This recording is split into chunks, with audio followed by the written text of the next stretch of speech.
Police अधिकारी जालिंदर सुपेकरांबाबत धक्कादायक गोष्टी आता समोर येऊ लागलेल्या आहेत। मस्साजोग गावचे सरपंच संतोष देशमुखांच्या हत्या प्रकरणातील मुख्य आरोपी वाल्मिक कराडला बीड जिल्ह्यातील कारागृहात ठेवण्यात सुपेकर यांची महत्त्वाची भूमिका होती असा आरोप अंजली दमानी यांनी केला आहे। तर सुरेश धसांनीही सुपेकरांबाबत खळबळजनक गौप्यस्फोट केला आहे।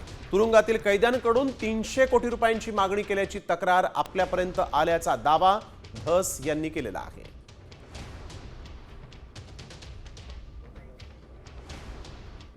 यांची जेव्हा मी माहिती घेत होते आणि त्यांच्या अनेक प्रकरणांची जेव्हा माहिती घेत होते तेव्हा माझ्या कानावर असं देखील आलं होतं की कराडला बीडमध्ये ठेवण्यामागे सुद्धा जालिंदर सुपेकर हेच आहेत आणि त्यांच्याकडनं सुद्धा प्रत्येक जेलमध्ये मागणी केली जाते पैशाची।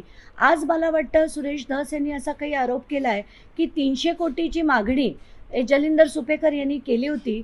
आता त्याचा पुढे खुलासा अनेक खुलासे होतील आणि हेच नाही तर गन लायसन्स प्रकरणात सुद्धा सुपेकरांनी प्रचंड त्यांनी आणि अमिताभ गुप्ता या दोन्ही व्यक्तींनी प्रचंड प्रमाणात पैसे खाल्ले गेले आहेत।